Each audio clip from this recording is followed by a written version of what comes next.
Bismillahirrahmanirrahim.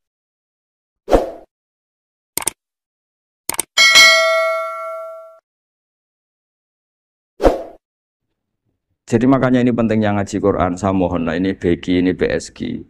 Setidaknya kamu lihat didikte Quran lah pikiran kita. Mulai dulu itu Allah sudah membayangkan dan itu pasti terjadi.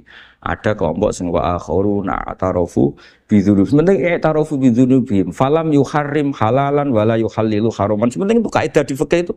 Kamu jangan pernah menghalalkan yang haram, jangan pernah juga mengharamkan yang sudah. Kalau salah itarofu bidzunubihim. Makanya di antara aturan istighfar gimana? Kita Rabbana dzulamna anfusana, itu aturan istighfar. Kamu merasa salah dulu. Misalnya saya jadi pegawai negeri. Misalnya saya pakai Pak Zarkasi ini di Kemenak. Mungkin kerjanya benar, atmosfernya benar, semuanya benar. Tapi tetap saja salah. Kamu itu dipinterkan itu supaya idza roja ilaihi maling firu qaumahum idza roja malah gak roja, malah roja ila departemen.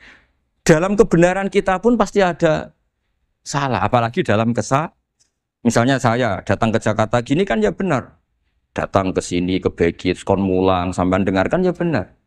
Tapi tanyakan anak saya yang di rumah yang kelas 3, Bapak kenapa sih ke Jakarta ya? Salah cara dia. Dan nanti kalau Allah lebih melihat anak saya, hanya anak kecil yang nggak berdosa, saya tetap salah ke sini. Meskipun dosa saya ditanggung sampean. Artinya dalam kebenaran saja ada kesalahan itu loh.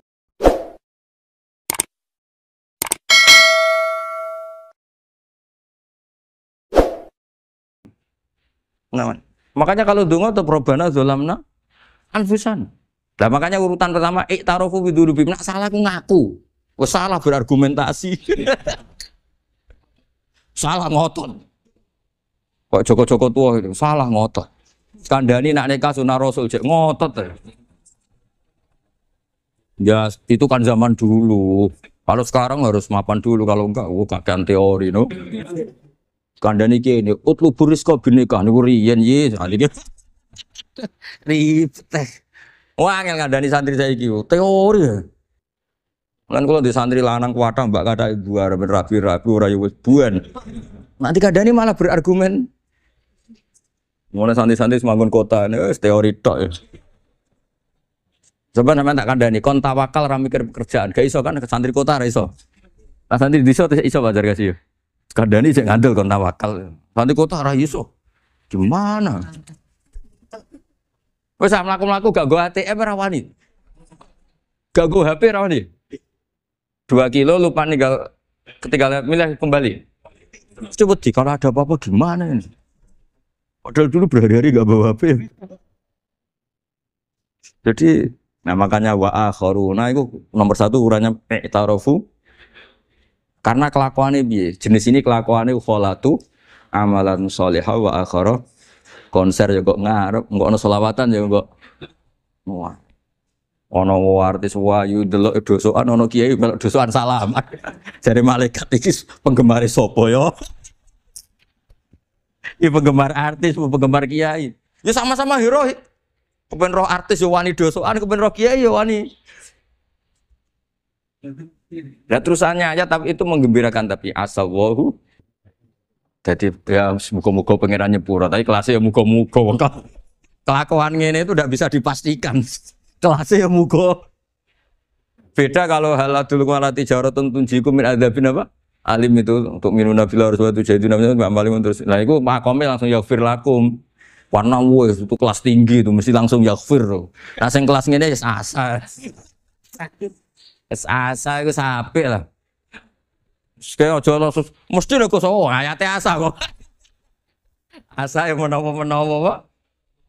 Menawa-menawa. Lah itu banyak kepentingan. Tapi yang jelas itu asa ya semoga ya tadi mungkin aja. Ya jadi ini jelas ya supaya maksud saya baca ini tak niati dari rumah supaya kita melihat beberapa kelompok di Indonesia itu ya ada kaget mulai dulu yang yahlidul qola ya ada yang yuzhirul bughda ya Ada yang kelihatan keras, nggak suka maksiat juga bagus. Masa maksiat disukai kan ya tidak baik. Yang nggak jelas kayak orang Jawa, nggak melok-melok ya mulai dulu ya. Ada. Makanya ini jenengan harus matur nuwun sama saya.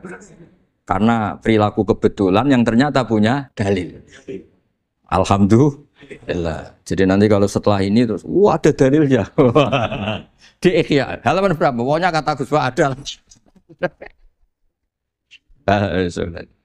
Ya, jadi ini terusan ketiga ini yang semoga kita bisa niru ya. Karena itu cerita Wali Songo versi kiai, versi film, versi buku semuanya sama. Tambah melihat maksiat, tambah tertantang kasih sayangnya sehingga terus sampai bina kayak gitu ya. Versi film saja yang kamu tahu mungkin versi film. Gambarannya Wali Songo itu masya Allah, sabarnya, teladannya. Semuanya masya Allah lah. Darani wudhuwe raup. Darani syahadatane sekaten. Soalnya darani jimat kalimat sodo jimat syahadat itu maksudnya itu. Wong itu kudu de merah delimo itu dalimo. Dalimo ya tauhid. Itu kata Mbah Mun itu orang dulu malah gua golek merah delimo akeh aduh ribet. Merah delimo itu maksudnya dalima. Orang itu harus berpegangan dalam surat Ikhlas tuh. Qul huwallahu ahad. Allahus somad lam yalid walam yulad walam yakul lahu kufuwan ahad itu kan diakhiri dal sampai 5. Dal-dal yang di kulhu itu yang di akhir-akhir itu kan 5. Maksudnya itu saiki urung iso liyane lah sementing itu dal 5. Maksudnya tauhid ini benar dulu apa? Tauhid ini benar dulu. Dan itu telaten datangi tempat maksiat. Ini kayak gambaran di film-film itu. Dulu gambaran film-film kuno juga sama kan, ada warung, terus penjaganya gitu, yang datang kuda. Dulu ya gambarannya ada gitu. Sekarang ya nggak ada lagi, banyak ya. Jadi dulu ya banyak sama lah. Untuk ukuran zaman itu ya banyak sama. Tapi telatennya, orang Jawa bilang apa ya dituruti. Darani slokone sloko laila. Sloko itu maknanya suluk gitu. Bahasa Jawa jadi sloko. Nak darani ya tadi kayak di Jogja itu ada sekaten itu dulu kata cerita-cerita itu Kalijogo ngadakan satu konser wayang yang boleh nonton yang bayar tiket lah tiketnya itu baca apa syahadat terus darani sekaten dari kata apa syahadat ya dituruti orang kok terus ini gak fusha ini kamu benarkan sinnya syahadatain kamu itu ada saja oh kiai nyaran ya. Ya fusha. Ya ini jelas ya supaya apa kamu ingat betul bahwa ini ndak gaweane Gus Ba, gaweane Papa di sini mulai dulu di Ikhya ini ya yang jelas ikut kita Bu Adabil Ulfah wal mabuk di jalan. Itu dia melakukan kemungkaran jelas mabuk. Kadang-kadang ibunya itu solihah, keluarganya soleh, ikut majelis taklim. Dia mungkin tersiksa karena keluarganya mabuk.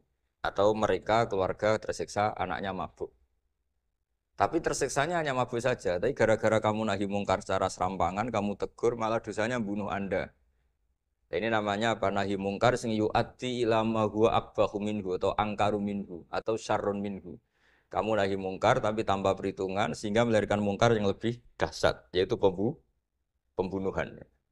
Nah, di antara syarat kewajibannya nahi mungkar itu aturannya jangan yu'addi ila mungkarin sing akbaha minhu atau syarron minhu, jangan sampai mendatangkan kemungkaran yang lebih apa?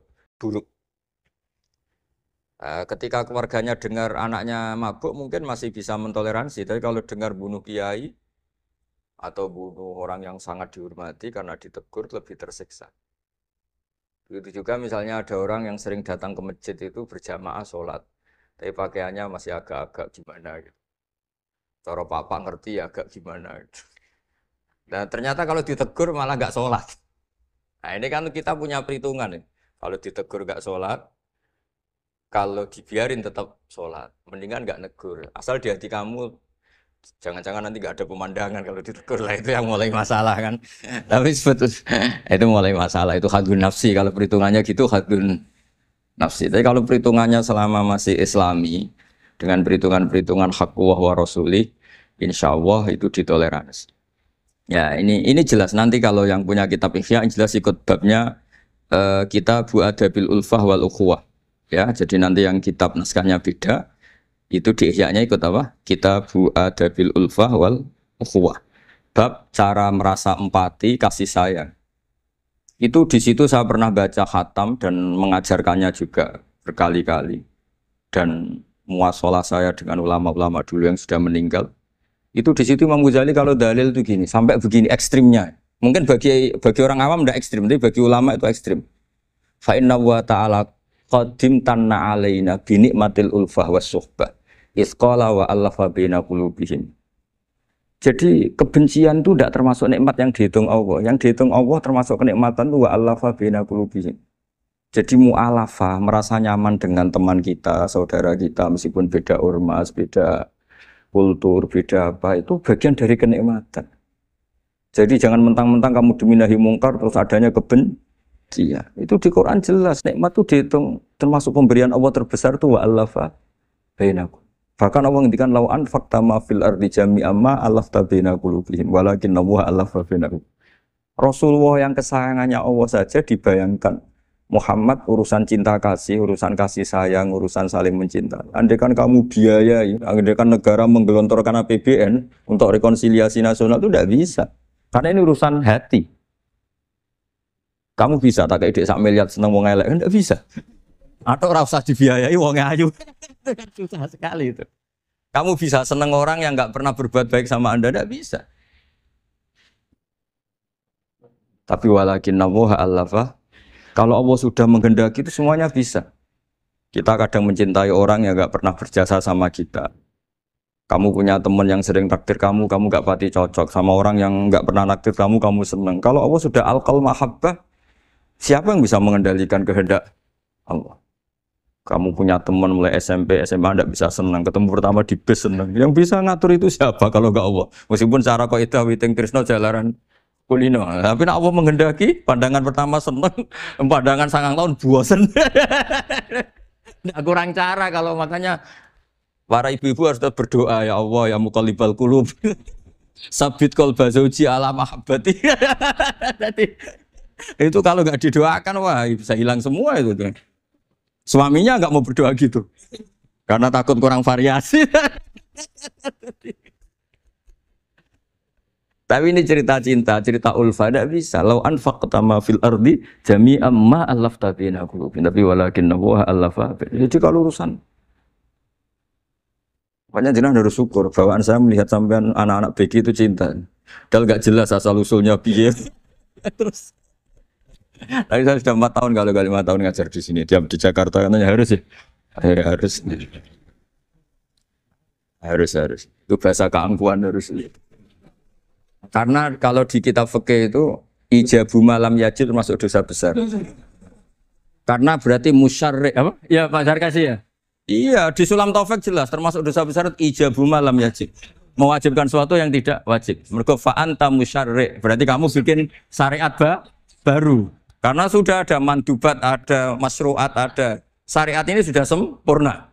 Faman aujaba ma lam yujibhumu wa rasuluhu fa huwa musyarrikun. Dari berarti dia musyarrik baru. Bahasa karsanya kayak ngaku nabi baru. Tapi sudah tak maafkan Tapi secara fikih jelas sampai lihat di Sulam Taufik termasuk minal kabir apa? Ijabu malam yajib, mewajibkan sesuatu yang tidak wajib. Musyarrik ya musyarrik. Bukan tukang bikin syariat tapi ini musyarrik tukang yang di jalan begini. Nah, di antara makalah yang ini contoh ini untuk anak-anak BG atau PSG. Tak warai caranya jadi wong alim ini jujur saja, tidak niat sombong. Saya itu kalau punya makalah itu sampai begini. Ini itu satu makalah sebelum dicetak itu berupa buku ini. Ini begini modelnya. Jadi referensi yang sama tak tulis dari berbagai kitab yang berbeda. Dulu ketika Syekhina Kiai Haji Maimun Zubair masih sugeng, tiap ketemu itu dicek. Itu dari kitab apa. Jadi selain referensi secara mudawana, Al-Kutubul Mudawana, juga dikonfirmasi berkali-kali. Misalnya gini, orang sekarang itu nggak siap dakwai orang yang ahli maksiat. Dulu itu zaman Nabi dakwah itu malah nggak sekedar maksiat, masih kafir yang didakwai. Pertama Quran turun tidak ada qul ya ayyuhan nahdiyun, qul ya ayyuhal muhammadiyun, yang ada malah qul ya ayyuhal kafirun karena yang didakwai orang kafir. Jadi Kalau kamu nyari dakwah yang sudah orang steril, sudah soleh semua, itu orang Jawa nguyai segoro. Sekaruan soleh kok bu dakwah. Jadi memang tantangannya dakwah itu ke objek yang kita nggak siap.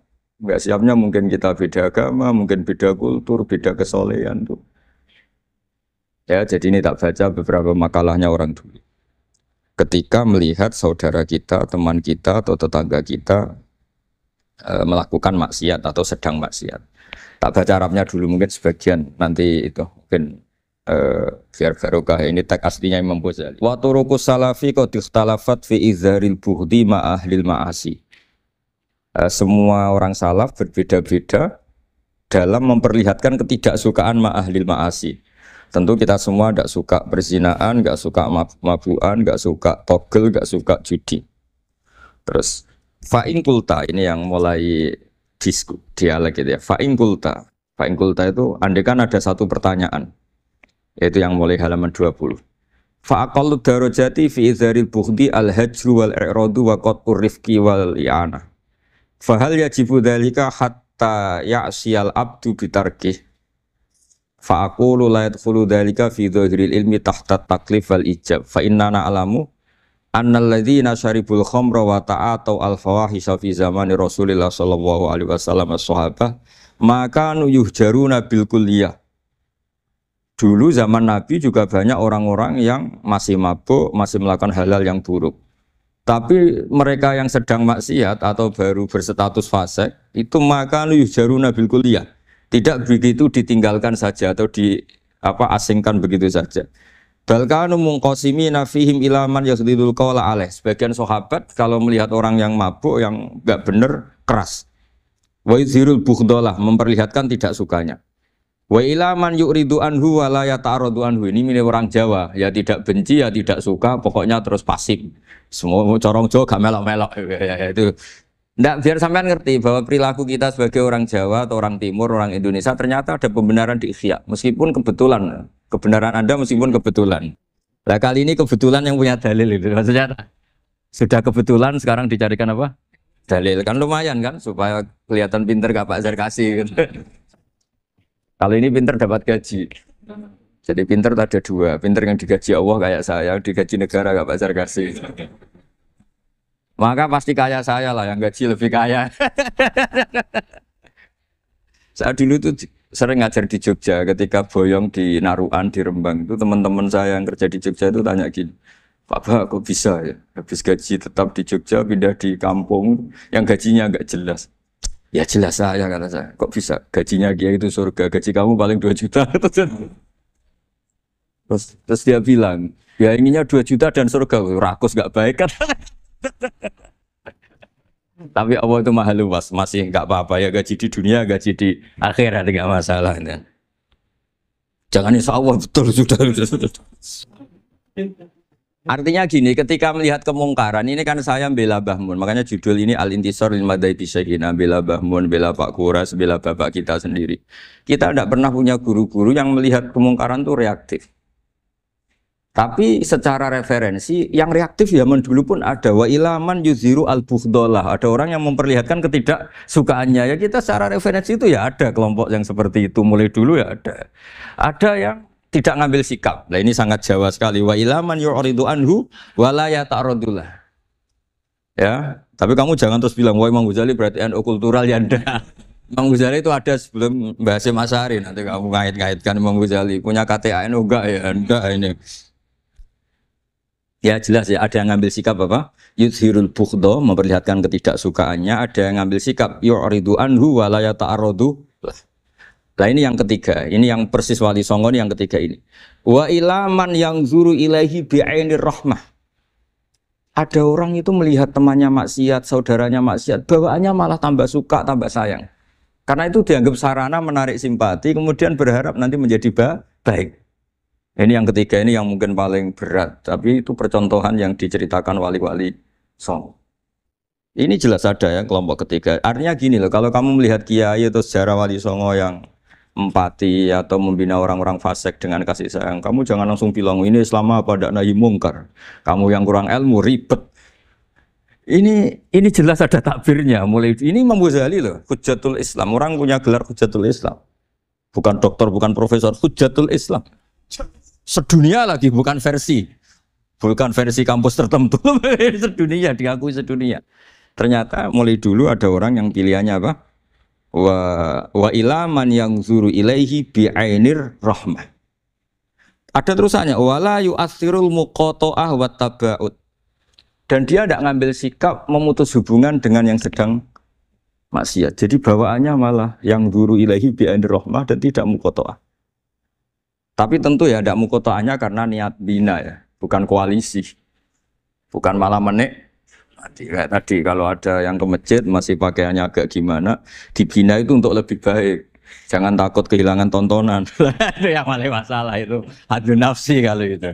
Kayaknya saya enggak lah, saya kiai. Ini cerita sampai enggak cerita saya. Saya itu saking fanatiknya ilmu, ini cerita ya. Saking fanatiknya ilmu itu kalau hallnya bapak saya, karena kita keluarga pesantren, itu pengumumannya itu aneh. Tidak wajib hadir. Karena takut ijabu malam. Karena trennya pesantren itu gitu. Kalau alumni itu harus hadir pas hall atau pas pengajian mulut. Kalau saya karena fanatik ilmu itu nggak pernah ada undangan sampai sekarang. Saya ngiyai sudah 2005 bapak. Sampai sekarang nggak pernah ada undangan. Karena takut ijabu malam yajib. Karena saya orang bener. Maksudnya ada kayak ini. Ini kacau ini. Saya ini lebih tua, lebih kiai, diatur yang lebih muda. Ini enggak orang Indonesia ini apa? Kalau orang Indonesia itu sopan ya. Orang Indonesia itu enak sama orang kiainya monggo sak kersa. Ah, padha sak kersa milih istirahat timbang mulang ya. Habis perjalanan jauh monggo sak kersa milih apa? Istirahat timbang mulang. Ya sudah tak maafkan. Saya kan orang baik jadi gampang maafkan. Ngatur dia. Ya ngatur dia dosa lagi udah. Ya ini jelas ya, jadi ada 3 kelompok tadi ya. Jadi kalau jenengan sama orang yang tekar atau apalah, ya mulai dulu ya. Ada wa ilaman yakhlidul bukhdolah, wa yuthirul. Tadi apa? Ilaman yakhlidul qala alaih wa yuthirul bukhdolah. Itu mulai dulu ya. Terus ada yang model Jawa, wa ilaman yu'ridu anhu wa la yata'arradu lah. Jadi gak ngambil apa? Sikap. Corong Jawa gak melok. Terus yang ketiga ini yang cerita Wali Songo, ya kita tidak menangi Wali Songo tapi sudah mutawatir lah. Kalau cerita-cerita Wali Songo itu nggak pernah negur orang, nggak pernah apa, tapi bisa merubah. Ini yang mahal kan bisa merubah. Itu apa cerita itu riwayatun sing tablughu hadat tawatur lah. Karena semua versi kiai, versi film, versi buku kan semuanya sama. Pak Zarkasi apa? Enggak, semuanya menceritakan sama. Kalau Wali Songo itu tidak main kekerasan tapi merubah. Kalau orang-orang yang terlalu liberal kan ya orang rubah, malah tadi seneng aja kalau ini semua orang pakai hijab ribet. Nah, itu yang ribet kalau sampai ganti niatnya gitu. Ribet gak punya pandangan tadi loh pada perhitungannya itu ribet kalau perhitungannya gitu. Ya ini jelas ya. Kelompok ketiga dan ini menurut saya yang luar biasa wa ilaman yang zuri ilaihi bi ainir rahmah wa la yu'athirul muqata'ah wa tabal. Terus fahadihi daqaiqu diniyatun takhtalifu fiha turuqus salikin. Ini satu detail-detail yang mulai dulu orang itu beda-beda karena mungkin organ kita beda, psikologi kita beda. Kalau orang sosiologi mungkin ngamati latar belakangnya beda. Ada orang tuh santunya minta ampun, tak tanya tak pikir dia turunannya orang baik. Kalau saking santunya saya nanya kiai aja kalah sopan sama dia. Tak tanya kamu kok orang baik padahal enggak anaknya kiai. Karena saat trauma ditabui bapakku terus. Jadi dia sama orang karena trauma. Betapa ada enaknya dikerasin. Ya nasibnya baik dia kok, kesimpulannya gitu. Ada yang dikerasin bapaknya terus dendam. Anaknya yang kena. Banyak orang yang mencintai istrinya, tak pikir dia turunannya orang yang sangat mencintai istrinya, ternyata enggak. Saya tahu sakitnya dicuekin suami. Ibu saya itu korban bapak saya. Gara-gara trauma itu terus sayang sama istrinya. Karena ibunya korban dibiarin sama bapaknya, ditinggal kemana-mana. Jadi kadang manusia itu nggak bisa ditebak. Ada yang anaknya orang harmonis, dia ada harmonis. Kok monoton ya? Ya ribet kalau sudah mukallibal qulub nggak pernah tahu kita. Ya, makanya sudah lah donga aja ya mukallibal qulub sabit qalbi ala din. Ini para istri harus donga ya mukallibal qulub sabit qalba zauji ala mahabbati. Tapi aku yakin bapak-bapak enggak berani doa gitu. Sabit qalbi ala mahabbati zaujati enggak berani. Takut goblok saja. Kayaknya monoton tadi. Iya. Ya jadi jelas ya, ini masalah-masalah yang nggak mungkin ada kesepakatan ya. Ini jelas fahadihi daqaiqu diniyah takhtalifu fiha turuqus salikin. Nah, daqaiq itu artinya gini ya. Daqaiq itu sudah detail. Dikoh, daqaiq jamaknya daqiqah. Dikoh itu detail. Bukan daqaiq bahasa Arab sekarang artinya menit. Oh, daqiqah, daqaiq. Ada menit barang ini apa dari ini maksudnya dari kata dikoh apa? Detail. Detail itu maksudnya gini. Saya beri contoh ya, semoga contoh ini tidak menyinggung siapapun ya, karena ini murni contoh. Misalnya ini ada warung kopi ya, warung kopi itu dijaga orang cantik, ramah. Terus ini itu dijaga orang solihah tapi judes. Sini boleh utang, ini nggak boleh utang. Ini contoh gampang saja, contoh yang awam saja, model goblok saja. Kita ngaji model awam saja. Terus kamu orang netral. Masih netral ya tidak soleh-soleh banget, ya tidak fasik-fasik banget. Ya kayak kelas-kelas gini kan nggak soleh-soleh banget. Ya nggak jelas lah bahasa pasnya itu nggak jelas. Kalau bahasa Qur'annya wa akharuna atarafu bidunubihim kholatu malam solihah wa akhara. Delok kiai yo gelem, delok wedok yo gelem. Konser yo teko, pengajian yo teko, ini jenis kholatu amalan solihah. Wah, akhara saya. Jadi Quran sudah gambarkan. Makanya kelompok kayak kamu itu termasuk kelompok yang dibayangkan Quran. Tapi ya taruhu bidunubihim kalau malam ya istighfar. Astagfirullah. Sudah pas lah gambaran Quran itu pas sudah kamu partainya itulah jelas sudah. Kan kita nggak mungkin partai wa minhum sabiqum bil khairati fi enggak lah. Ambune ndak kelihatan. Kalau kalian sudah wali pasti saya tahu kan ada daftarnya. Wali itu ada daftarnya, ada anggotanya, ada apa? Ada membernya, ya betul ya. Ya saya ulang lagi ya. Ini solihahnya solihah itu ya solihah. Ini misalnya orang ya gitulah. Saya tidak mengatakan sampai nyuwun sewu orang nakal enggak. Pokoknya ini solihah banget, ini biasa misalnya. Terus tapi ini ramah, sudah ramah boleh utang. Cantiknya sama, kamu jangan bayangkan cantiknya sama. Cantiknya sama atau jeleknya sama. Kemudian ini boleh ngutangi saja, servisnya boleh ngutangi saja. Itu kira-kira kamu marung kemana? Ke sini kan? Yang boleh utang kan? Karena al-insan abdul ihsan. Nah di sini juga sama. Jangan-jangan anak-anak muda itu suka jagongan di gardu di tempat orang nakal karena ada kopi gratis, boleh nyetel tip bebas. Sementara sowan ke orang soleh harus banyak etika, banyak tatanan. Nah jangan-jangan mereka agak tertarik kita di sini ihsan, merasa dapat baiknya si yang punya rumah, di kita enggak. Nah, di sini sirnya kenapa kiai alim itu sama anak-anak muda sunuyon santai. Itu awal dakwah itu karena manusia itu pasti al-insan abdul ihsan. Manusia itu budaknya kebaikan. Makanya kenapa kiai Jawa itu suka nyuwun sewu mayoran, suka makan-makan. Itu bukan terus buat kok iku sunai Rasul piye dalile piye. Ini urusan daqaiq, sesuatu yang hitung-hitungannya sudah jelimet. Bukan tekstualis, ini sudah jelimet.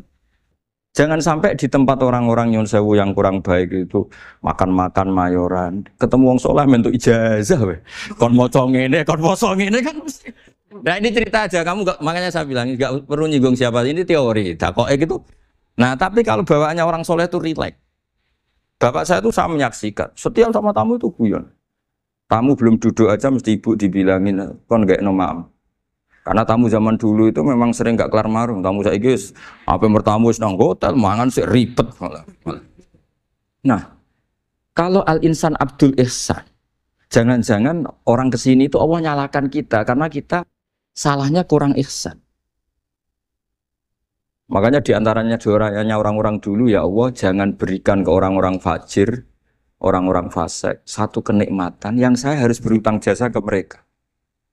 Karena berat, ke depan itu berat.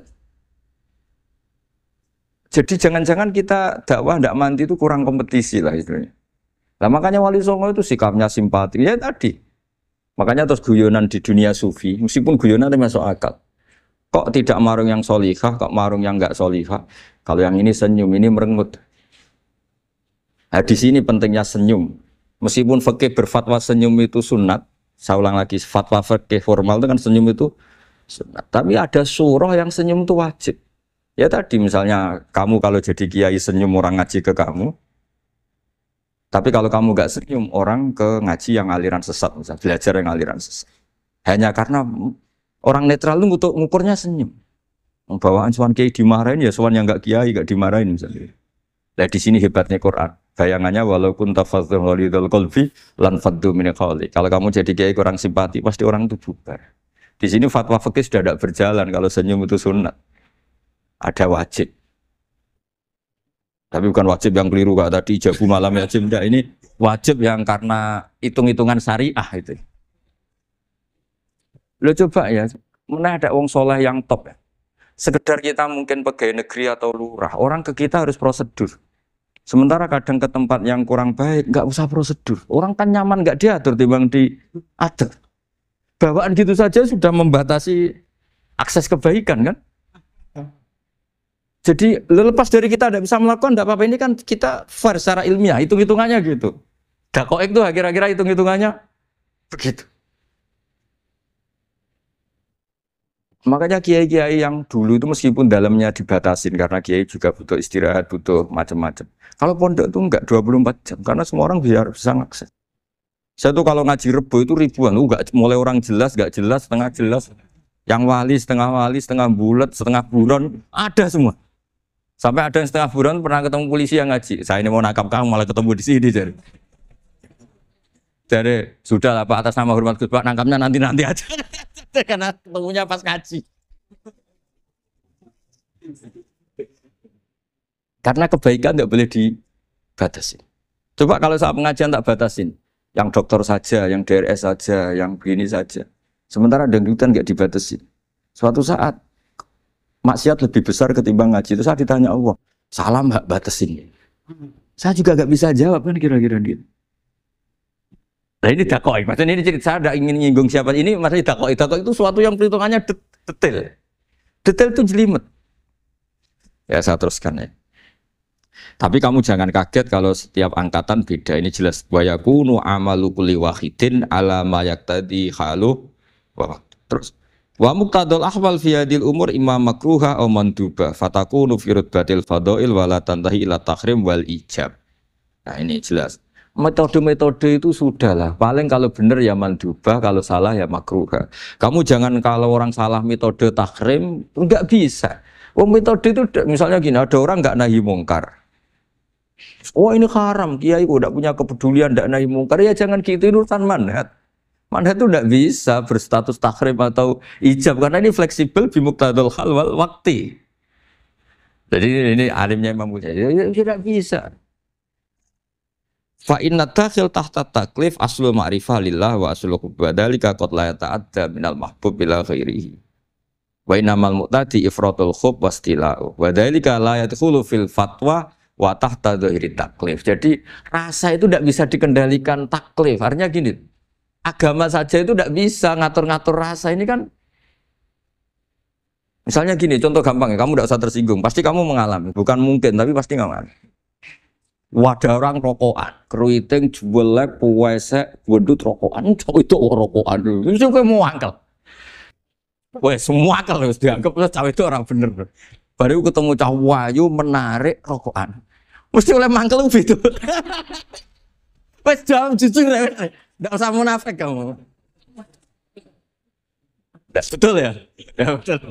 Jadi itu nggak bisa terus. Misalnya wong tuamu pesen gini, cung. Jogeman pacaran mbek cah wedok sing rokokan. Jebule sing rokokan wayu cuantik wonge sopan pisan.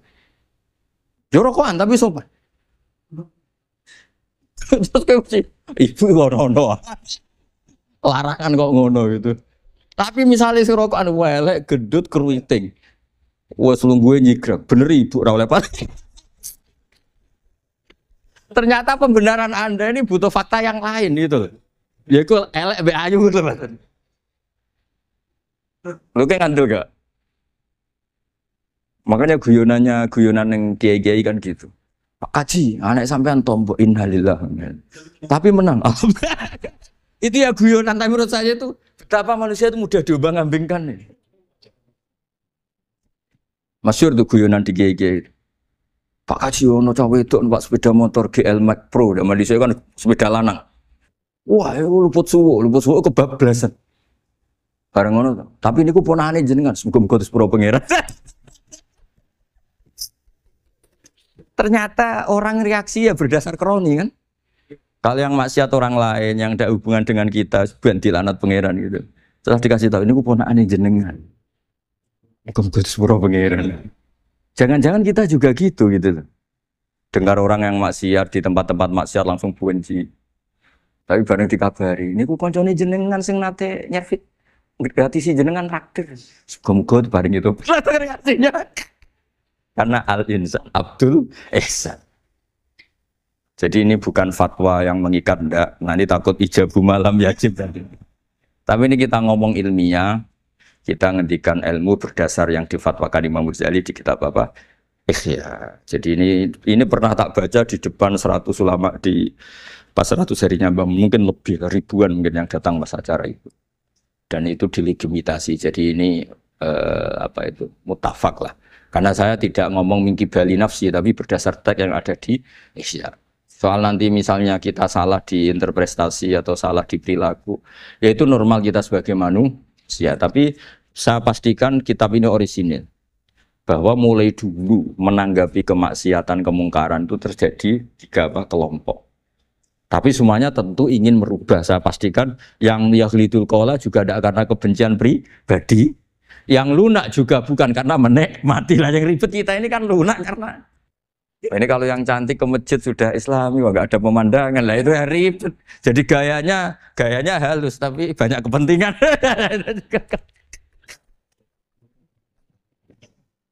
Ya ini jelas ya. Jadi mulai dulu makanya Imam Ghazali sampai punya gelar Hujjatul Islam. Di sini kelihatan apa detail-detailnya Imam Ghazali. Dan beliau berargumentasi.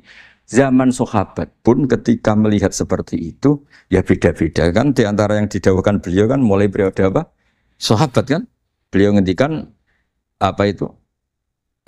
Fa inna na'lamu annal ladzina syaribul khamra wa ta'atu al fawahisha fi zamani Rasulillah sahabah maka nuyuhjaruna bil kulliyah bal kanu munqasimina. Jadi beliau cerita mulai dulu masyhur kan dulu di sahabat. Ya, itu ada orang namanya Nuaiman, kila namanya Abdullah. Itu di Bukhari jelas.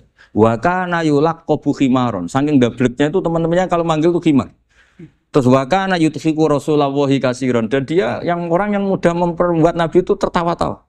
Bawaannya itu bodoni webek Nabi. Masyhur itu. Kalau dia ada pedagang keliling itu Bu atau Pak sini dahar sama Nabi. Setelah dahar, lagi sing bayari sapa? Ya jenengan derek dahar. Masyhur itu. Ya sahabat ya ada yang gitu. Lah itu kalau mabuk lihat di masjid enggak afdol dia.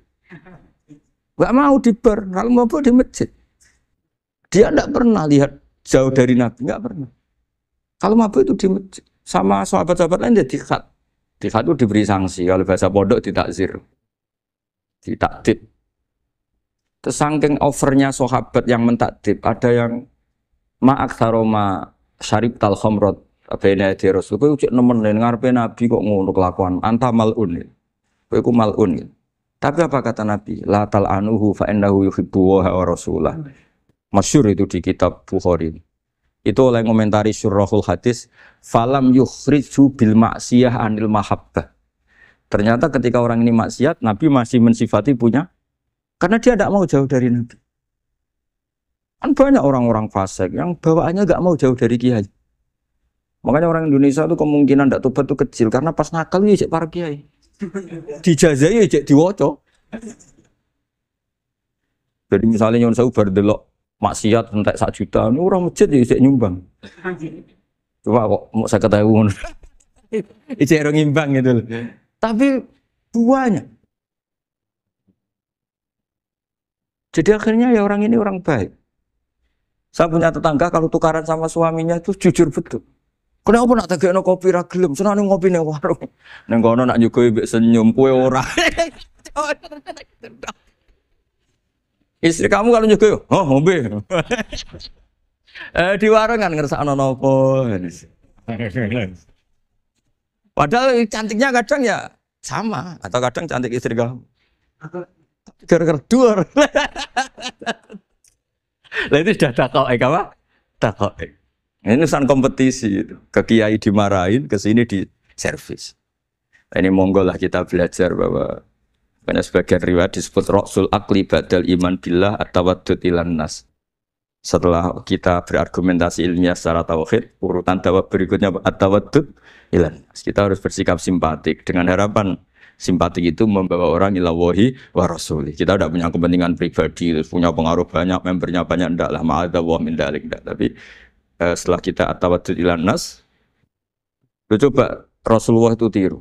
Sholat itu kayak apa baiknya? Logikanya barang baik tambah lama tambah baik. Tapi itu mukhalafah, itu bertentangan dengan sunnahnya manusia yang suka cepat.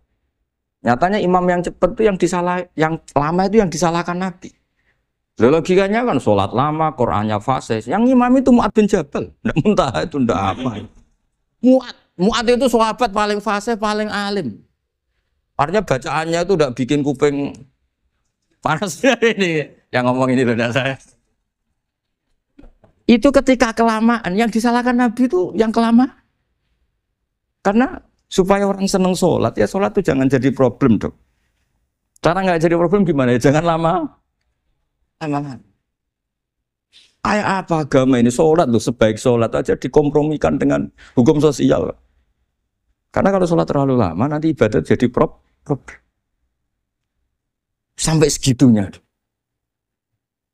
Ya makanya apalagi kalau kamu sudah ngerasa suaranya elek, tak baku tuh kul huwa lah. Terus suaranya elek Baqarah. Suaranya elek. Ini kok diding-didingan? Mustaqim bagus gak suaranya? Paling bagus ini.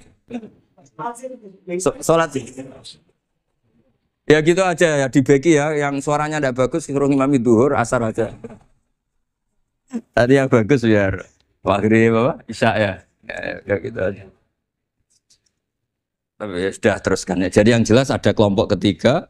Yang jelas ini ya yang kalau kita bisa niru ya wa ila man yang zur ilaihi bi ainir rahmah wa la yu'athirul munqata'ah wa tabaq. Nah ini ngintikan Imam Ghazali fa hadhihi daqaiqu diniyah. Ini detail-detail yang setiap turukus salikin itu beda-beda.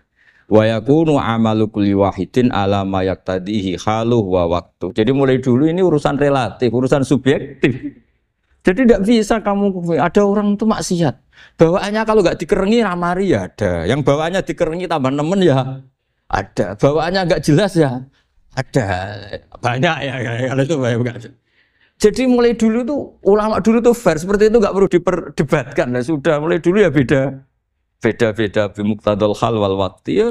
Nah sekarang orang kan milih kalau yang keras nyari dalil keras terus, yang lunak cari dalil lunak terus. Akhirnya dalil kok dicari-cari itu gimana? Ciri utama kebenaran itu fi awali wahlah. Ada ciri utama kebenaran itu al-badihiyah. Makanya kalau dalam ilmu ushul fikih disebut watabadur alamatul haqiqah.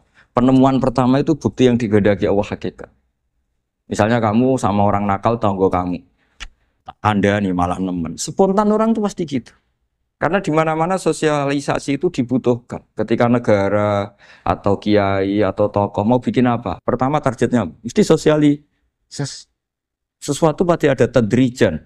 Itu siapapun, teori manapun, di dunia apapun. Ya itu namanya badiyah. Pikiran segitu itu disepakatin. Nah kita kalau langsung marah, langsung mengusir itu udah pikiran badiyah yang konsensus. Misalnya anakmu nakal, dengar misalnya nyuruh ke anak kiai, dengar anakmu pacaran. Pikiran pertama itu seorang manusia itu bias dikadani si api-apian. Karena tadi itu badihi itu orang itu. Kamu kepengen beli mobil, pikiran pertama ya nggak sih nabung sih, mesti begitu. Nah, jadi ya pasti begitu lah itu kalau kamu ngukur mana yang benar tuh at-tabadur alamatul haqiqah. Kalau kamu ngaji usul fikih itu kan at-tabadur alamatul haqiqah. Karena konsensus lah agama ini fitratallahi allati fataran nas 'alaiha. Jadi enggak mungkin lah kita ingin sesuatu kemudian tidak berproses.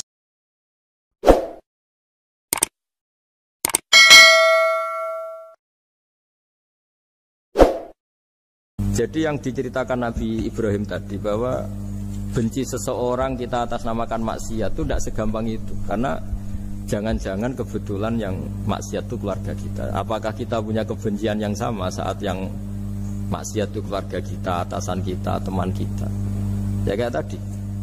Kalau saya corong jodi belenjani janji, ada orang janji sama saya nggak tepat waktu, saya bisa marah, itu pasti sebabnya jelas. Itu bawaan saya nggak berjasa sama saya. Kalau kata dokter Geli nggak cantik ya. Tapi kalau itu orang yang misalnya rektornya bilang, maaf ya saya tidak bisa datang hari ini, tidak apa-apa. Pasti manut itu. Atau yang nyulayan janji kiai itu, kamu harus teko itu. Ini betul apa-apa. Gayanya aja kita marah karena full wadi apa ingkar sama. Intinya Nabi Ibrahim itu, coba kalau yang maksiat itu anak kamu berharap saya ngasih tobat kan, bukan langsung tak habisin kan. Intinya Allah ingin bilang ke Nabi Ibrahim, andai kan yang maksiat itu anak kamu, ingin saya menghabisi apa tak kasih tobat? Ya kasih tobat ya. Ya seperti itu saya yang bikin. Jadi kita lunak, kita baik itu ya semuanya ingin la'allahum yarji'un, semoga mereka kembali, mereka tobat. Bukan lunak dengan arti mengakui maksiat itu satu kebaikan, itu yang bahaya. Kalau lunak sampai mengakui itu maksiat itu kebaikan, itu bahaya sekali. Tapi kita lunak karena kita ingin berproses untuk bertobat. Karena tadi kalau kita punya nurani itu mesti, andai kan yang maksiat itu anak kita atau teman dekat kita atau orang yang berjasa sama kita, apa kita bisa tegas? Kira-kira gimana? Bisa kamu tegas sama anak kandung? Berat. Ditantang minggat aja pusing gitu. Subhanaka la ilma lana illa ma 'allamtana innaka antal alimul hakim. Allahumma shalli wa sallim ala sayyidina Muhammad wa ala alihi wa sahbihi ajma'in. Amma ba'du. Yang sangat saya hormati Dekan Fakultas Kedokteran UGM, juga tri dari Profesor Zaini, Profesor Ova Amelia, yang terhormat Dr. Naini, Dr.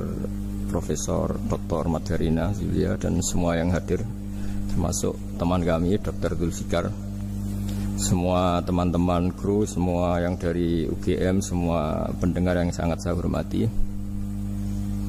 Saya tidak akan cerita tentang perspektif kesehatan karena ini wilayah yang nangani kesehatan. Mereka lebih spesifik, lebih tahu. Tapi saya akan cerita tentang sejarah kurban. Tanggal 17 Juli yang lalu kami pas sowan Pak Quraish Shihab. Beliau adalah teman Profesor Zaini, abahnya Mbak Ova ketika di Al-Azhar. Ketika Profesor SMA di sana, Pak Quraish, itu Pak Zaini kakak angkatannya.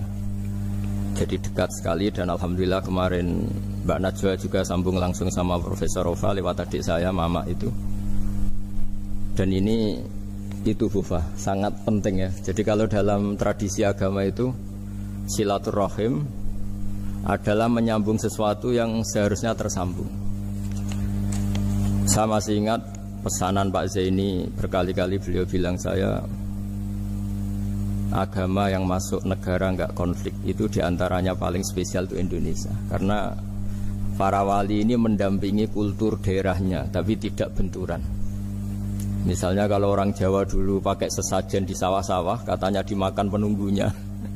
Ya penunggunya sawah itu kalau dulu ya pikirannya itu makhluk gaib. Di era modern ya penunggunya itu ya kambing, ayam itu. Jadi ya memang yang makan itu akhirnya. Tapi dulu itu aneh, diistilahkan dimakan penunggunya. Kalimat penunggu itu apa ya gak jelas, apa dengan tanda petik, apa penunggu betul gak jelas. Terus wali-wali datang tidak mengkafirkan itu, tapi terus dirubah jadi sedekah ke tetangga-tetangga. Jadi kultur itu nggak dilawan, tapi cukup diubah. Jadi makani demit menjadi sedekah ke tetangga. Nah cerita kurban juga seperti itu. Dulu tokoh-tokoh Quraisy, penunggu Ka'bah, itu dulu sudah ndak tauhid, sudah musyrik kalau dalam bahasa agama. Itu di mana-mana termasuk kebutuhan pokok manusia. Itu kalau kumpul-kumpul tuh makan-makan. Itu mulai dulu. Terus korbannya itu ya pasti perempuan mulai dulu. Jadi hanya bagian masak, boleh makan nanti ngenteni luyan itu, ngenteni bekas-bekasnya.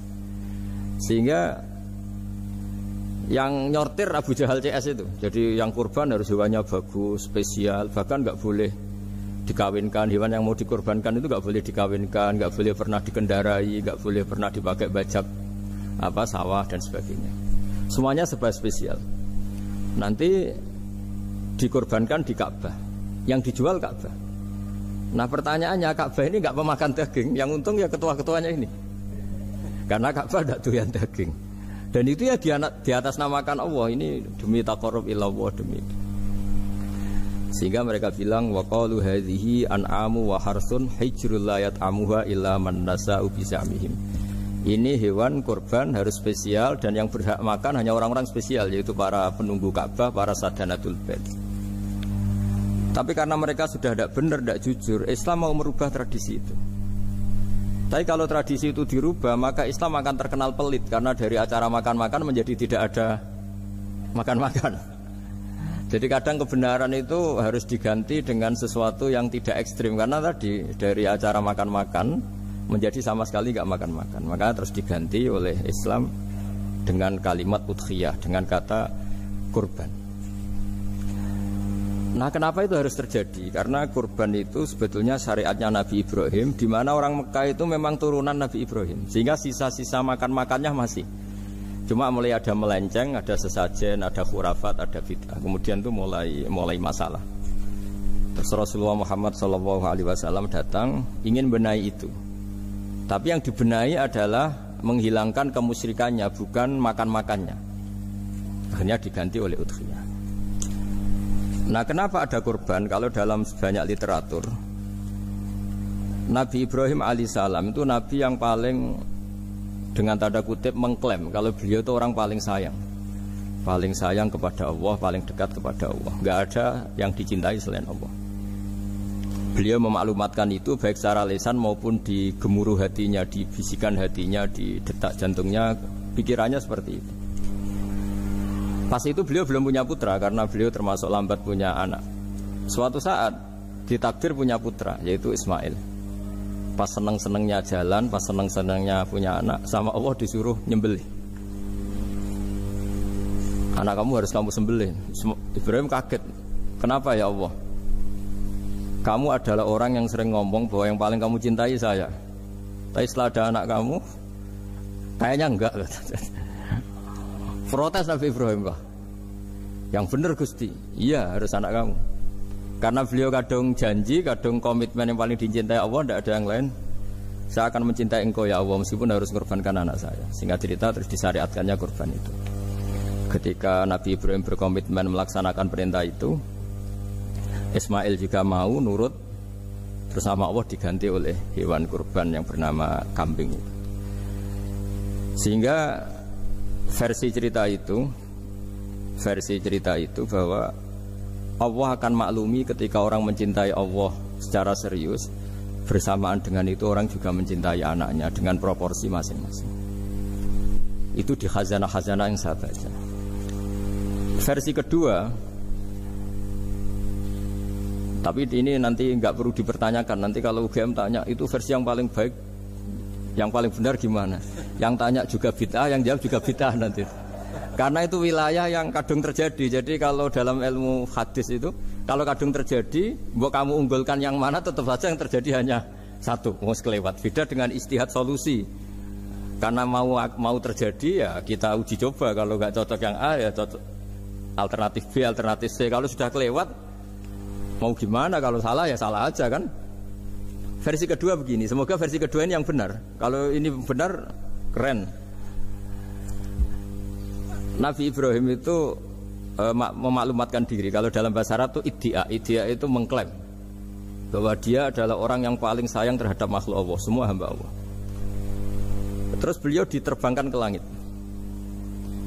Ya karena UGM ini lembaga akademik, nanti saya baca teksnya. Kalau bahasa Arabnya itu takbirnya. Diterbangkan ke langit, ke alam malakut. Ya tidak usah ditanyakan cara terbang gimana, nanti ribet nanti itu.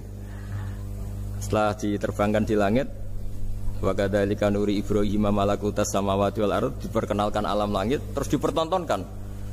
Itu ada sekian hamba Allah yang nyabu, yang ngefly, yang dugem, pokoknya yang maksiat-maksiat itu. Ibrahim ditanya sama Allah, gimana itu mereka menurut kamu? Damirhum, habisi saja Allah. Mereka makan di makan rezekimu, hidup di bumimu, tapi mereka tidak mengindahkan engkau. Matikan saja. Sama Allah diturutin. Jalan-jalan lagi sampai 3 kali peristiwa tempat-tempat maksiat itu dihabisin sama Nabi Ibrahim. Beliau minta sama Allah supaya itu dihabisin. Singkat cerita, terus beliau diturunkan sama Allah. Setelah diturunkan, ya Allah tidak jawab, tidak apa. Allah itu punya sunnah, punya tradisi. Dengan nabinya itu tidak jawab. Suatu saat Nabi Ibrahim disuruh bunuh anaknya, disuruh nyembelih. Protes kan? Huwa samratu fuadi. Ini kekasih saya, putra saya. Kenapa engkau nyuruh membunuh? Terus kata Allah, kamu tidak ingat di malam kamu saya mi'rajkan melihat hamba-hambaku, dan itu yang bikin aku, dan saya cinta sama mereka yang bikin saya. Kamu enak saja minta dibunuh. Sengkerian gantian saya yang minta, kamu tidak nurutin gitu. Kamu pas minta saya tidak tak pikir, langsung tak turutin. Kenapa saya yang sekarang minta kamu mikir gitu. Tapi huwa samratu fuadi, itu buah hati saya. Dan memangnya makhluk-makhluk itu makhluk siapa? Saya yang bikin. Kamu enak saja nyuruh bunuh.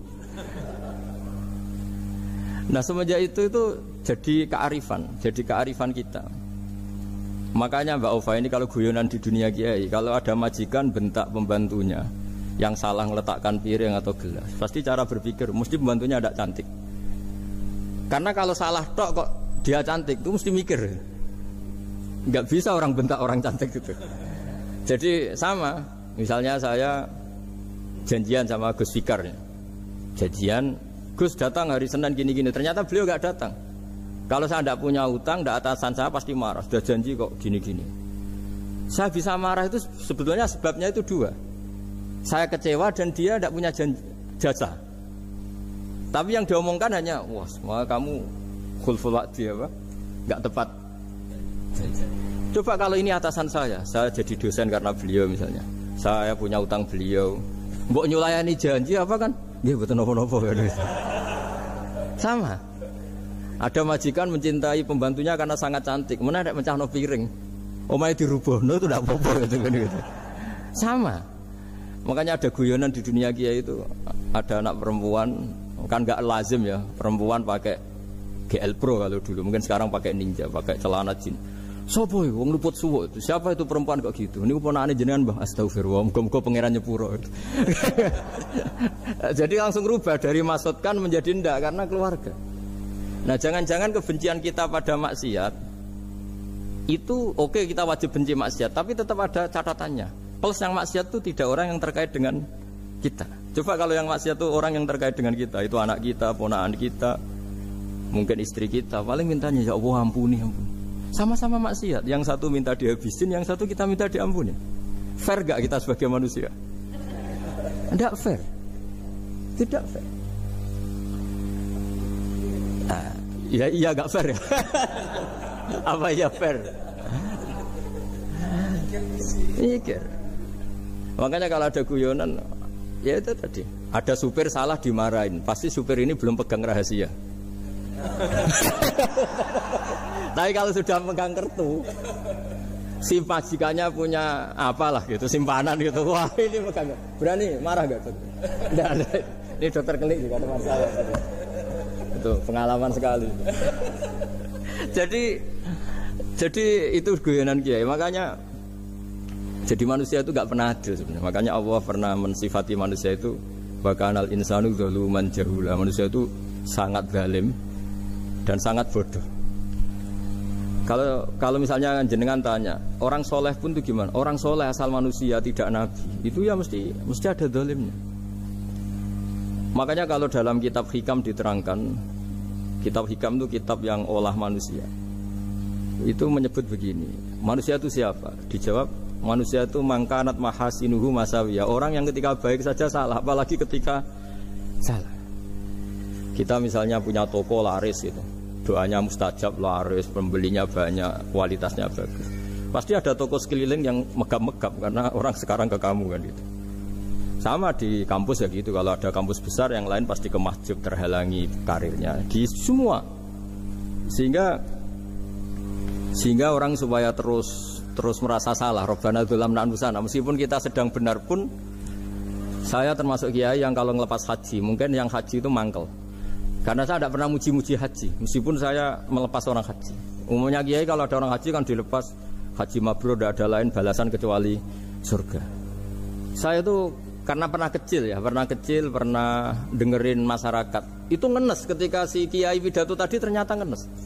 Ngenesnya seakan-akan surga itu hanya milik yang haji. Wah, nak koyo kula sepundi Gus wong kula ora kelar kaji. Semenjak itu setelah saya jadi kiai ya dendam juga. Akhirnya setelah saya jadi kiai kalau ngaji orang yang haji mabrur balasannya surga, orang yang fakir sabar juga surga, orang yang sering dimarahin istri juga surga. Katanya pokoknya surga terus. Sampai yang mau haji itu Gus gimana kok bahas kita kok sama dengan mereka? Ya karena saya ada ulama pesanan kata saya gitu. Jadi artinya gini, ketika Anda muji ibadah haji jangan kira yang ngenes tidak banyak, yang ngeluh juga banyak karena mereka ada takdir gak mampu haji. Itu hebatnya Islam. Islam juga datang dengan solusi-solusi. Misalnya Jumatan itu hajinya orang miskin, orang yang ingat Allah mulai subuh sampai matahari terbit juga sama dengan umroh. Jadi karena tidak semua orang itu mampu haji.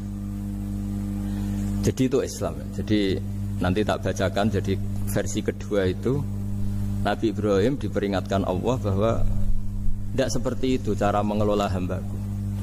Nah Islam ini kata Allah anit tabi' millata Ibrahim hanifa. Referensinya Islam, mentornya Islam itu Nabi Ibrahim. Sehingga kita alhamdulillah punya sejarah wali songo. Saya punya orang tua Kiai Nur Salim itu sayang sekali sama umat. Mbah Mun juga gitu. Saya sama Profesor Zaini itu sudah mulai tahun 2000 terus tiap hari ketemu juga nggak pernah kecewa. Beliau itu pernah disalahpahami, mungkin Bu Ova belum dengar ini. Pernah disalahpahami karena beliau itu tangan kanannya kan agak kuat. Jadi kalau ngambil papa itu pakai tangan kiri. Itu pernah disalahpahami ya, mungkin orang hasud karena tidak mengkonfirmasi langsung mengklaim beliau itu kiai profesor kalau apa-apa pakai tangan kiri. Kira-kira pertanyaan sunnah Rasulnya mana kan gitu. Beliau itu ya hanya corong Jawa itu berambang, agak nangis tapi tidak sampai keluar air mata tapi berambang. Beliau bilang gini ke saya, seharusnya gimana Mas Pak? Ya kalau Pak Zaini ingin jadi wali udah usah menjelaskan. Kalau Pak Zaini ingin menjelaskan berarti ingin diakui makhluk. Tapi kalau nggak dijelaskan mereka salah paham terus. Tapi cepat jadi wali karena sudah mulai mengabaikan apa kata mereka. Tapi kalau menjelaskan ya enggak. Ya lama jadi walinya, tapi bagusnya orang nggak salah paham. Pak Zaini tertawa-tawa. Jadi wali apa enggak? Jadi saya tuh lama sekali sekamar dengan beliau ada di Badan Wakaf ya Mas Fajar ya. Badan Wakaf yang atas itu kan dulu tempatnya Pak Rektor kan kosong. Nah itu kita tempati sama Pak Zaini bertahun-tahun tiap hari diskusi. Dan nggak pernah ceritanya beliau itu penting karena seneng guyon. Memang khasnya ulama itu seneng guyon. Kemarin saya ketemu Pak Kures, beliau cerita saya ini punya idola Gus Pak. Kalau manggil saya Gus kadang ya Pak. Dulu beliau doktor filsafat. Lama-lama jadi Syekhul Azhar. Itu kalau ke kuliah pakai bis kata Pak Kures pakai bis. Suatu saat di Al Azhar itu kan beda dengan di yang lain ya, agak-agak modern. Si gurunya ini beliau itu karena banyak yang berdiri, beliau duduk ada perempuan berdiri terus yang lelakinya berdiri terus jatah duduknya dikasihkan perempuannya. Perempuannya itu pakai pakaian yang agak minim, agak seksi lah, agak minim. Terus si Syekhul Azhar tadi saat itu belum Syekhul Azhar, punya 2 permen. Ini ceritanya Pak Kures punya 2 permen terus. Yang satu sudah dibuka, yang satu masih bungkusan masih ditawarkan. Silakan Mbak kamu milih yang mana? Milih yang masih itu. Padahal bukanya itu supaya lebih gampang. Ternyata milih yang masih bungkusan. Kenapa Mbak? Ya ini lebih steril karena pakai bungkus. Oh iya. Itu pelajaran itu. Terus Pak Kures nantang saya. Gus Pak punya enggak cerita tandingan? Wah kalau saya kebalikannya Pak. Di kereta itu ada Cina, enggak khitan ya. Ketemu sama kiai kampung. Kenapa khitan? Enggak khitan juga sama gini-gini gitu. Terus dikasih pisang. Terus dimakan, dikupas dulu. Kok udah langsung aja.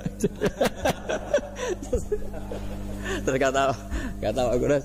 Nah ternyata sama Pak Zaini sama Pak Kures itu dibalik ke profesorannya. Ceritanya itu ya guyon terus Karena memang agama ini itu kalau masalah kebenaran itu serius, tapi di balik kebenaran ini yang perlu dicatat oleh semua yang mencintai agama ini, bahwa Allah itu tidak butuh taat kita, dan Allah tidak akan gagal sebagai Tuhan karena maksiat kita.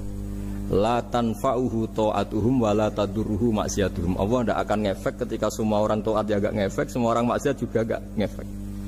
Karena Allah ini zat yang punya eksistensi sejati, sehingga hubungan kita dengan Allah itu tidak ngefek ke Allah, tapi ke kita sendiri.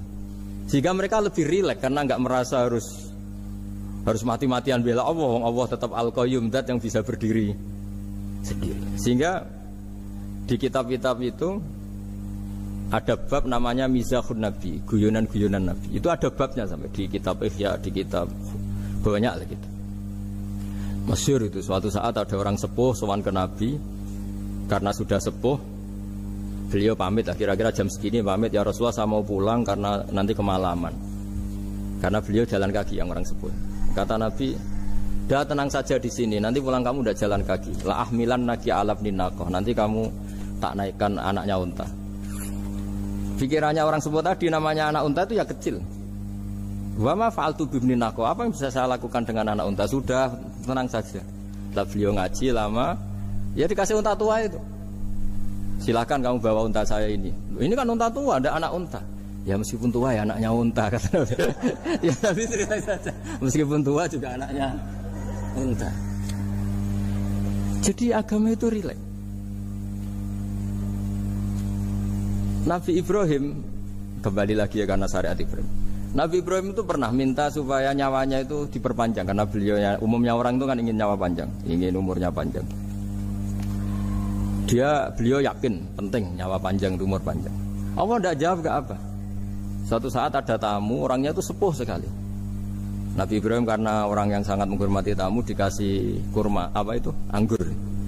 Itu setiap dimakan dikunyah meler lagi keluar. Karena sudah sepuh, nggak ada giginya, dikunyah keluar lagi.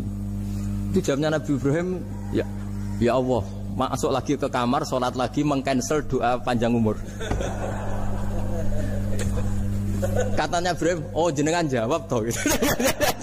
Artinya kalau ingin tua sekali ya nasib kamu kayak itu gitu. Jadi karena beliau tahu itu jawaban, terus masuk kamar, oh jawab toh Gusti jenengan, terus membatalkan doanya. Itu Nabi Ibrahim. Kalau orang sekarang enggak, ndonga ngarani, ya tua ya tetap sehat, tetap, wah itu itu lebih ribet itu. Iya, jadi karena doa itu kalau nggak diperjelas itu ya repot. Ini cerita supaya kita berislam itu ceria. Saya Mbah Mun itu meskipun kiai top, senengannya dia guyon bapak saya. Tapi guyon itu ada yang wajib. Saya dulu itu janggal. Ini cerita ya, mungkin kalau di kampus-kampus umum agak asing, tapi ini cerita. Nuduh zina itu dosanya besar sekali. Saya ulang lagi, nuduh orang lain zina itu dosanya besar sekali. Disebut bab qadzaf. Saya pernah menjumpai 3 kiai besar, Bu Ova, 3 kiai besar. Kiai top semua. Di majelis itu ada gosip bahwa si A itu punya selingkuhan sama Sri misalnya, atau siapa lah dengan perempuan. Itu kalau di Arab itu senengannya pakai Salma, Laila Majnun Salma. Kalau di Jawa itu kasihan korbannya itu. Tapi itu contoh saja. Itu si Kiai 3 tadi gak ngefek, malah tanya gini, loh apa perempuannya cantik? Wah cantik sekali Mbah. Cantiknya sampai kayak apa? Malah bicara cantiknya perempuan. Saya itu ya pertama iskal. Ini Kiai kok bakas orang apa? Cantik, orang ayu ya. Setelah majelis itu bubar, yang penggosip tadi ya yang gosip ini gak kiai, yang pembisiknya ada kiai, yang gosip ini gak kiai. Cuma kiai 3 ini posisi mendengar, tapi malah tanya cantiknya tadi. Sehingga cerita seorang itu pulang bilang gini, Gus, itu kalau saya bilang iya dengan gosip itu, saya ikut qadzaf, saya ikut menuduh orang lain zina. Itu dosa besar. Selain itu saya kiai, kalau saya bilang iya dianggap membenarkan. Maka untuk mengalihkan nggak bicara nuduh, jadi guyon tadi. Jadi guyonnya itu, karena kalau kita tadi bilang iya, artinya mengiyakan. Dan itu artinya qadzaf, punya dosa besar karena nuduh orang lain zina. Diperparah dia kayak besar, kan orang menjadi percaya karena Yang ngomong bukan penggosip lagi, tapi ya, maka dialihkan. Loh, ayo nucung. Sampai segitunya kearifan. Sehingga dulu ketika Ma'is itu seorang sahabat yang pernah salah besar. Itu Nabi ketika beliau ada gosip salah gitu ya, Nabi masih jangan-jangan kamu hanya mimpi, Cung. Jangan-jangan kamu hanya megang, tapi tidak sampai zina. Sampai terakhir Nabi tanya, Afi aklikaseun, jangan-jangan otak kamu sudah agak error. Saking tidak inginnya Nabi mempercayai hal-hal seperti itu. Nah, problem kita di zaman sekarang justru kadang nyari-nyari supaya tahu buktinya. Yang dulu para orang soleh menghindari bukti itu supaya enggak suudzon, sekarang orang mencari-cari bukti. Padahal itu dilarang, wala tajassasu, orang enggak boleh mencari-cari kesalahan orang lain. Nah, itu kearifan-kearifan yang saya dapatkan dari Bapak, dari Mbah Mun, dari Pak Zaini, dari Pak Gures. Mereka orang-orang yang luar biasa menghindari ngomong penting. Sekarang itu orang banyak yang sering ngomong penting, sebenarnya itu malah salah. Karena kalau ngomong penting itu vonis terhadap orang lain. Dan kalau kamu rileks, tidak. Nabi dulu tuh rileks sekali. Ketika beliau ngaji gini, terus ada pemuda lewat bawa cangkul mengabaikan pengajian Rasulullah. Banyak sahabat bilang, celaka orang itu, ada Nabi ngaji kok tidak ikut. Jawabannya Nabi unik. Jangan-jangan dia punya keluarga yang harus kerja, dan kalau harus kerja untuk nafkah keluarganya itu juga ibadah. Itu ya sunnah saya. Jadi Nabi rileks saja, tidak tersinggung, tidak. Nah, kenapa kita butuh rileks? Karena kebenaran sekali dipaksakan itu jadinya benturan. Dan itu wali-wali Songo itu dulu sudah berpikir seperti itu. Sehingga Pak Zaini yang sering ngendikan sama saya, kita ini bisanya mengikuti Mas Bah, kalau manggil saya Mas, tidak bisa benturan. Sehingga tadi ada modifikasi dari sesajen menjadi sedekah, dari apa menjadi apa. Jadi tidak langsung benturan. Dan itu khazanahnya, bacaan-bacaannya banyak sekali, termasuk peristiwa Udhiyah tadi. Jadi dulu kurban itu dipakai ajang orang-orang tokoh Quraisy supaya dapat daging yang bagus, di atas namakan Ka'bah. Jadi agama ini dijual mulai dulu. Sekunane kuno agama ini dijual. Dan agama mulai dulu ya prospek. Ka'bah itu bisa menyedot wisatawan berapa, wisata religi.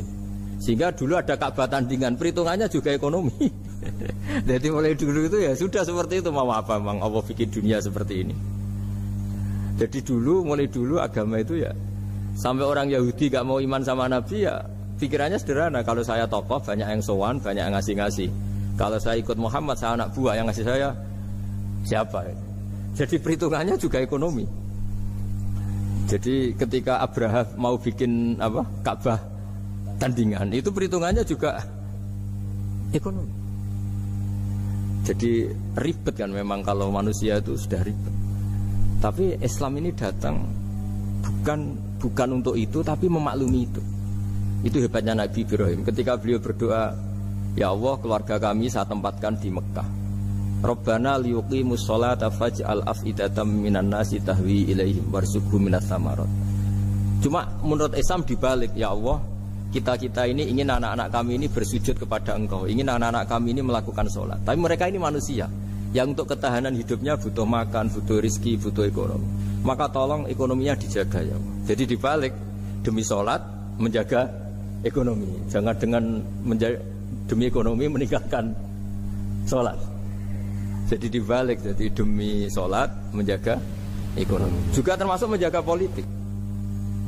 Andaikan tidak ada orang Islam yang cakap politik, terutama yang soleh-soleh, kemudian negara bikin aturan ala mereka, sholat dianggap larangan, pengajian dengan larangan, juga repot. Makanya mulai dulu kiai-kiai itu ya politik, karena nggak ingin negara ini diatur oleh orang yang anti sholat, anti agama. Karena kalau negara terserah yang sedang jabat, kemudian yang jabat tidak soleh, bisa nganggap maksiat-maksiat tidak ilegal, yang pengajian justru ilegal. Nah, di sini kenapa banyak orang-orang soleh dulu ya rata-rata ya berpolitik, mulai sebelum kemerdekaan sampai setelah kemerdekaan. Jadi itu ada filosofinya. Nah, bahwa ada oknum-oknum yang tidak seperti itu ya monggo, itu oknum. Tapi sebetulnya awal-awalnya kenapa banyak orang soleh yang politik, karena nggak ingin negara ini dipimpin oleh orang-orang yang anti agama, anti kebaikan. Sehingga berkahnya apa? Berkahnya negara ini berkonstitusi secara Islami.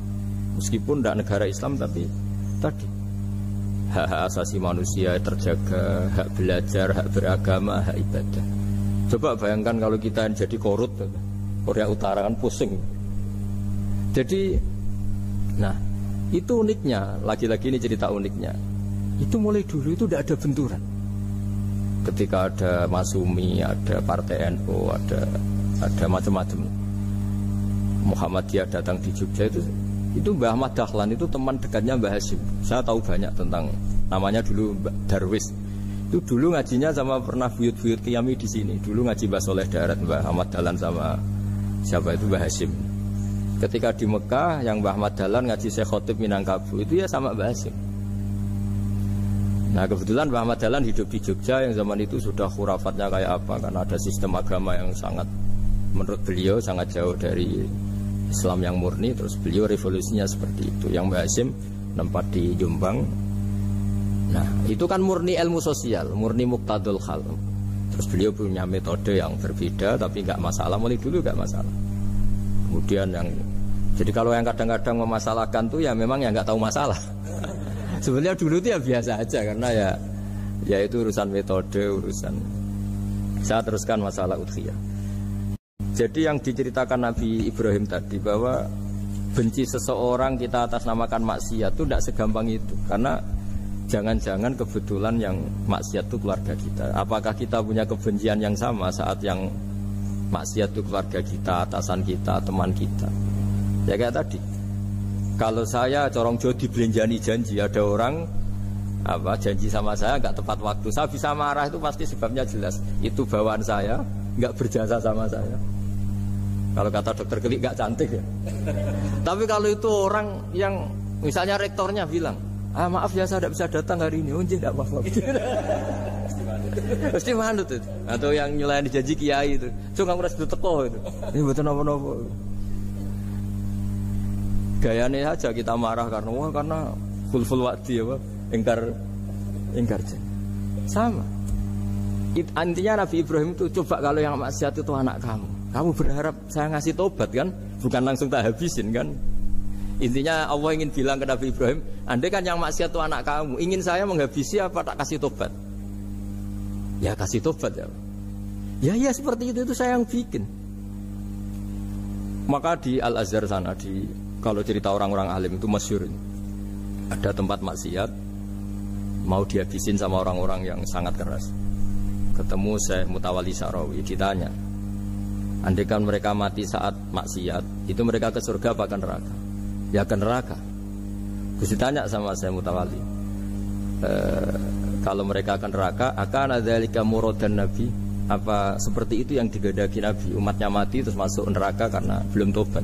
Tidak, Nabi inginnya mereka tobat dulu. Ya sudah, jangan dihabisin, kamu berproses ikut mentobatkan mereka. Kebetulan ini mau mendengar. Jadi kita lunak, kita baik itu ya semuanya ingin la'allahum yarji'un, semoga mereka kembali, mereka tobat. Bukan lunak dengan arti mengakui maksiat itu satu kebaikan, itu yang bahaya. Kalau lunak sampai mengakui itu maksiat itu kebaikan, itu bahaya sekali. Tapi kita lunak karena kita ingin berproses untuk bertobat. Karena tadi, kalau kita punya nurani itu mesti, andai kan yang maksiat itu anak kita, atau teman dekat kita, atau orang yang berjasa sama kita, apa kita bisa tegas? Kira-kira gimana? Bisa kamu tegas sama anak kandung? Berat. Ditantang minggat saja pusing.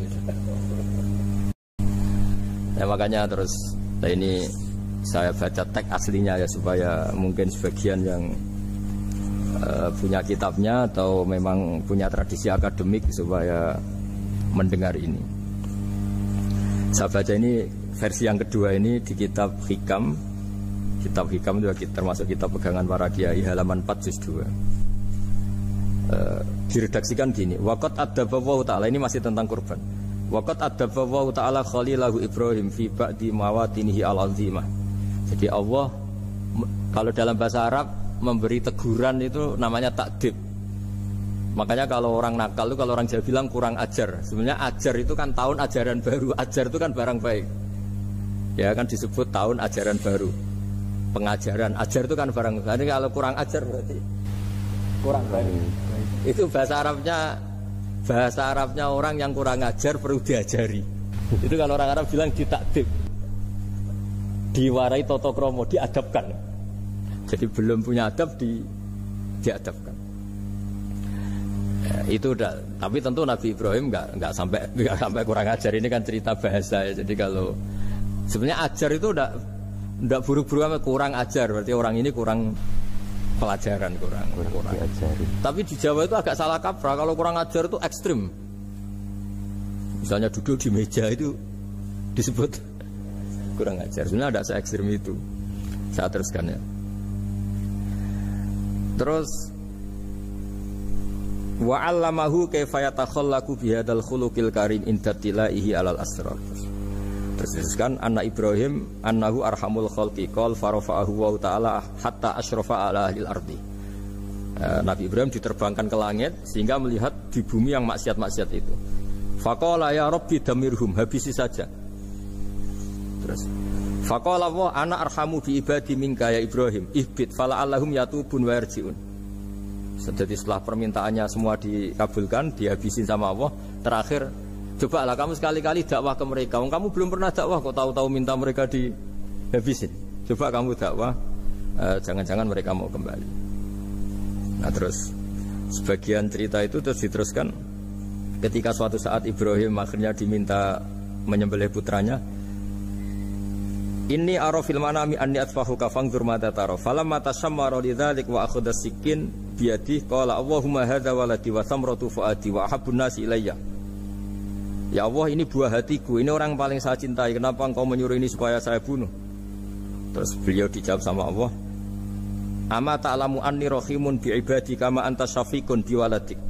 Fa idza sa'altani ihlaka 'abdi as'aluka dzabha waladik wahidan bi wahidin. Jadi kalau dulu kamu minta supaya hamba saya tak habisin karena maksiat, sekarang saya juga minta kamu menghabisi anak kamu.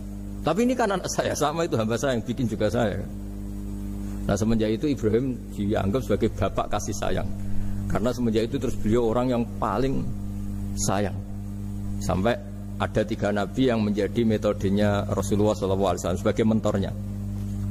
Kalau Nabi Nuh melihat kemaksiatan langsung bilang, Rabbi la tazar alal ardi minal kafirina dajaro, habisi semua ya Allah.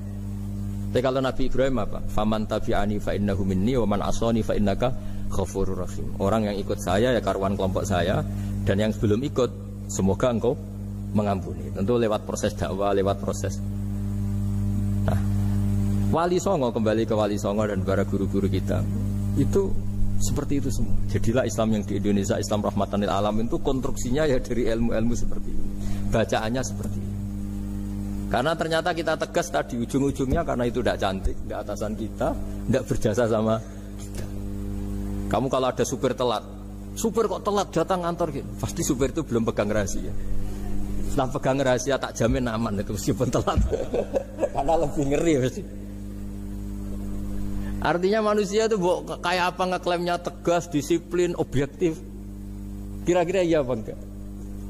Enggak lah kayaknya ya. Ya pasti tadi.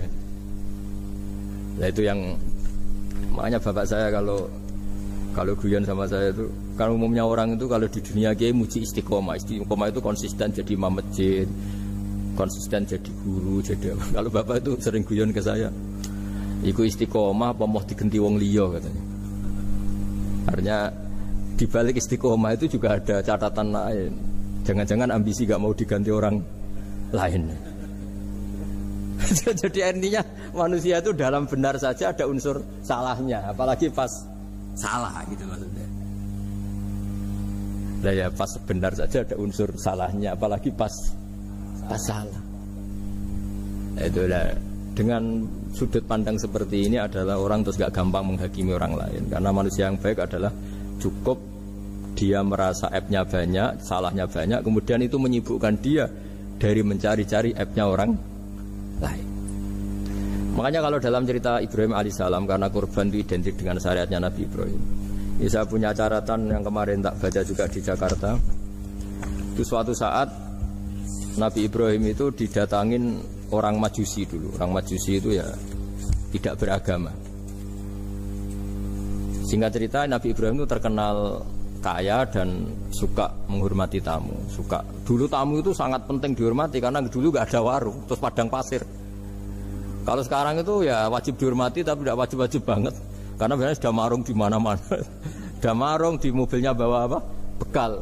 Kalau dulu di padang pasir kalau tamu nggak dihormati bisa mati betul. Kadang 2 hari perjalanan itu nggak makan nggak apa karena di padang pasir, warung nggak ada, nggak bisa ngopi-ngopi ya dulu. Sehingga kalau menghormati tamu dulu itu pahalanya luar biasa ngasih makan itu. Kalau sekarang ya pahalanya biasa aja karena ya tamunya makannya ya biasa aja karena sudah kenyang duluan itu. Singkat cerita orang ini datang ke Ibrahim minta dikasih makan. Nabi Ibrahim mengatakan kamu syaratnya harus Islam dulu, kalau enggak kasih makan. Karena Ibrahim itu seorang nabi dan beliau komitmennya seperti itu, si tamu tadi putus asa. Akhirnya walla itu ya sudah meninggalkan Ibrahim. Setelah beberapa jangkah Allah bilang ke Nabi Ibrahim, orang itu umurnya berapa tadi bilang ke kamu? 50 tahun. Pernah enggak orang itu kelaparan? Kata Allah, enggak, baru ini kelaparan. Terus kata Allah, mundu khamsina sanatan nut'imuhu ala kufri. Falau nawal tahu lukmatan min ghairi antu talibahu bitahiri dinik lakana ahsan. Orang itu umurnya 50 tahun. Itu ya tak kasih makan padahal dia Majusi. Kamu baru diminta sehari saja minta syaratnya Islam. Terus itu ada di kitab apa Ar-Risalah Al-Qusairiyah di halaman 262. Jadi cuma dulu itu motifnya semuanya agama, bukan atas nama demokrasi atau kebebasan beragama. Karena dulu itu orang dulu itu kan saking sayangnya Allah, apa-apa konstitusinya ya perintah Allah. Dan ternyata perintah Allah seperti itu. Akhirnya dipanggil. Kemana ya Majusi ke sini tak kasih makan. Terus Majusi kan kaget. Ada apa? Kenapa kamu rubah? Ditegur Tuhan. Iya, ditegur Tuhan. Jadi dan alhamdulillah saking simpatiknya orang Majusi tadi akhirnya masuk Islam. Sama itu kan mirip orang Yahudiyah atau Yahudi itu yang tanahnya itu diambil ya sama Amr bin As untuk perluasan masjid di Mesir. Ya ketika lapor ke Sayyidina Umar, ngiranya itu kan dibenarkan perluasan masjid, ternyata Umar belain yang Yahudi. Iya, yang punya tanah harus dikembalikan tuh haknya.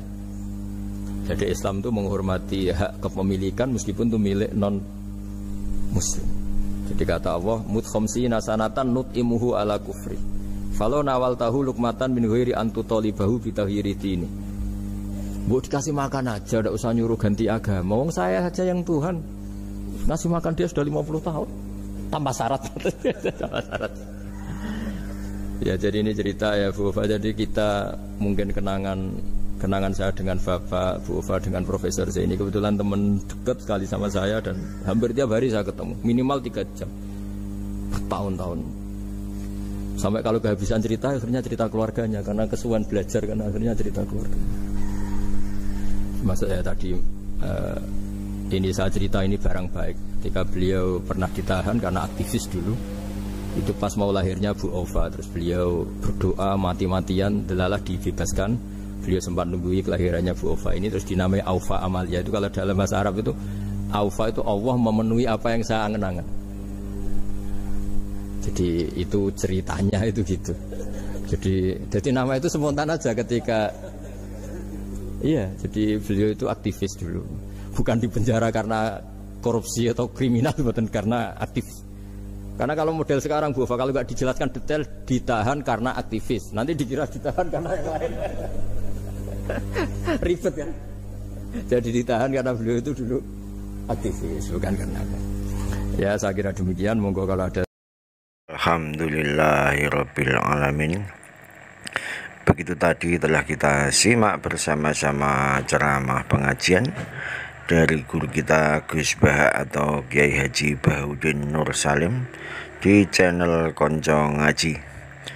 Channel Konco Ngaji, channelnya konco-konco yang suka mengaji lewat online begitu ya. Semoga kita tercerahkan dengan mendengarkan atau menyimak video tadi, sehingga kedepannya kita bisa lebih baik dari yang sebelumnya. Yang tadinya sudah baik akan lebih tambah baik, dan yang kurang baik akan menjadi baik. Oke teman-teman semuanya, semoga kita semuanya selalu dalam lindungan Allah Subhanahu wa Ta'ala, dijauhkan dari segala mara bahaya, dijauhkan dari segala cobaan yang kita tidak mampu menjalankannya. Mudah-mudahan saja kita selalu mendapatkan rezeki berupa apapun, kesehatan yang utama ya, sehingga kita bisa beraktivitas apa saja karena kita sehat begitu. Dan untuk teman-teman yang baru bergabung, saya ucapkan terima kasih yang barusan bergabung, dan yang sudah bergabung lama, yang belum menekan tombol subscribe, supaya menekan tombol subscribe-nya. Jangan lupa, supaya nanti bila mana saya mengupload video terbaru ada notifikasi di perangkat Anda masing-masing, dan silakan untuk mengeklik dan mengikutinya lagi di saat ada luang waktu. Tetapi kalau ada kesibukan yang lain, silahkan Anda lebih mementingkan yang lain dulu, dan disimak di lain kesempatan ketika kita mempunyai luang waktu, selang waktu yang sifatnya beristirahat, sambil duduk, sambil apa saja, mendengarkan ceramah Gus Bah lewat channel Konco Ngaji ini. Oke teman-teman semuanya, untuk video kali ini kita cukupkan sekian dulu, bisa disambung di lain waktu. Jangan lupa ya, tetap istiqomah kita untuk mencari ilmu, walaupun lewat online kita bisa mendapatkan pengetahuan-pengetahuan yang insya Allah bermanfaat dan barokah begitu. Oke, mohon maaf untuk segala kekurangan bila mana ada salah-salah kata. Sampai jumpa lagi, dan saya ucapkan assalamualaikum warahmatullahi wabarakatuh.